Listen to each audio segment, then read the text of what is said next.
Class 5. Today I am going to continue with the chapter Frigid Zone. So we have completed up to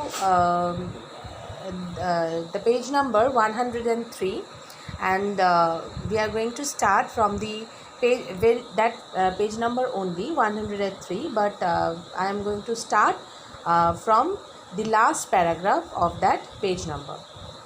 So before starting, I would like to say that last day we were discussing about that why these places are having the 6 months each of day and night.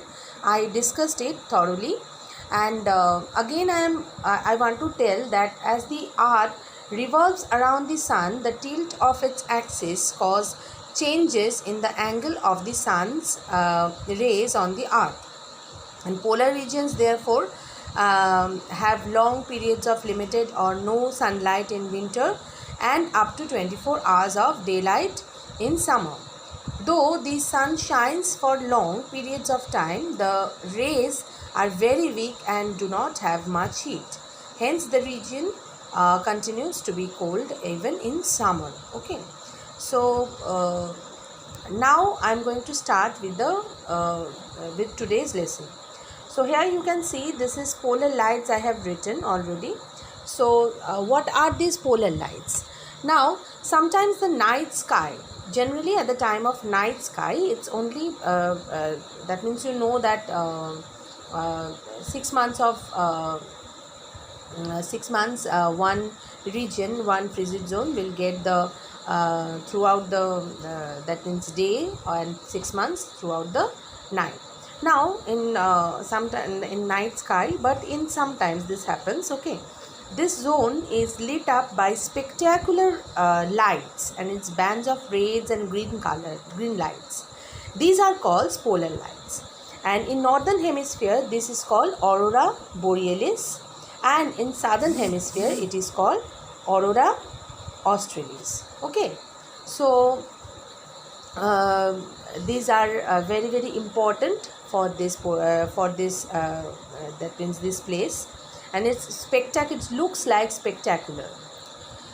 Now I'm going to discuss with the nature's way for animals. Written 3 points here, and I am going to discuss with these 3 points.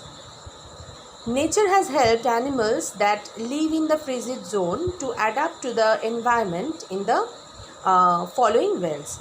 That means this ways. Number 1, here you can see I have written natural adaptation. So in natural adaptation, that some animals like the name, you have heard, that means Arctic fox, and these Arctic fox, these have a thick coat to protect themselves. Okay, and they already, that means naturally they have the thick coats to protect against the strong wind, and which becomes thicker during the winter and changes color to white. Understood?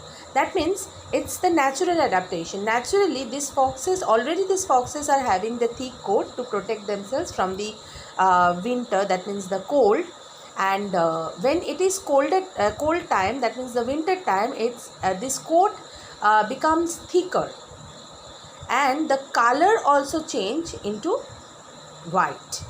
The animal blends with the icy environment and thus cannot be easily seen. So as it is the far also white color, and the place is covered by the ice, so definitely these animals cannot be easily seen.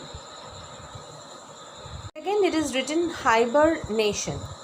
So hibernation means is some animals which escape the cold by hibernating. And so what is the meaning of hibernating?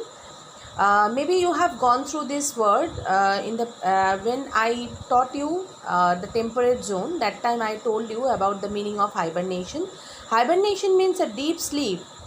The animals during the winter season, they go to the sleep. Okay, and that is called the hibernation.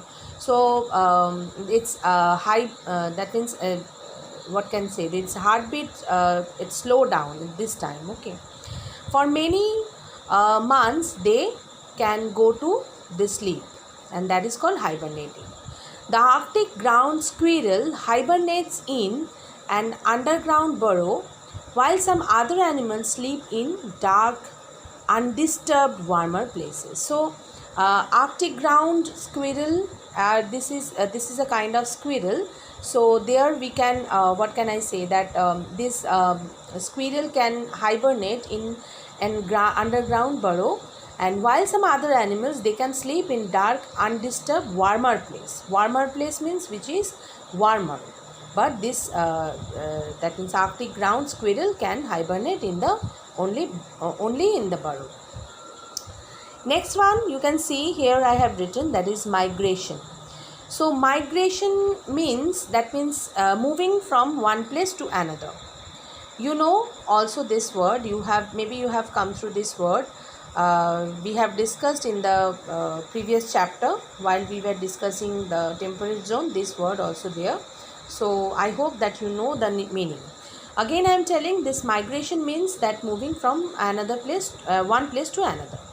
So here you can see there are several other animals that migrate from colder regions to the warmer region, and it is this happens at the time of winter season. Okay, at the time of winter season, these places become very cold.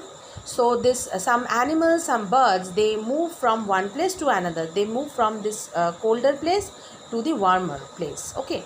So the Arctic tern flies every year from the Arctic to the Antarctic and back. What happens? This Arctic tern, Arctic tern is actually, it's a kind of bird. It's every year they go the Arctic. They actually fly from the Arctic to the Antarctic, and then they come back. Understood? So that means they go from one what can I say, one North Pole, North Pole to the South Pole. At the time of North Pole winter season, you know that North Pole, when North Pole will have the winter season, so South Pole will have the summer season. So that these birds, they fly from North Pole to all the way to South Pole, that is the Antarctic, and then they come back. So during summer it breeds in the Arctic. During the summer season, these birds, they breed in the Arctic region, and as winter approaches, this flies to the warmer Antarctic for food. So this is the migratory bird. So these birds are suitable for the frigid zone. So only they can find the appropriate place in the frigid zone in the northern pole and the southern pole. So they as they find the suitable place, so they migrate from one place to another, from Arctic to Antarctic, from Antarctic to Arctic. So, and this distance of about from Arctic to Antarctic and Antarctic to Arctic, is distance is about 70,000 kilometers, is more than the distance to fly to the moon and back. Okay.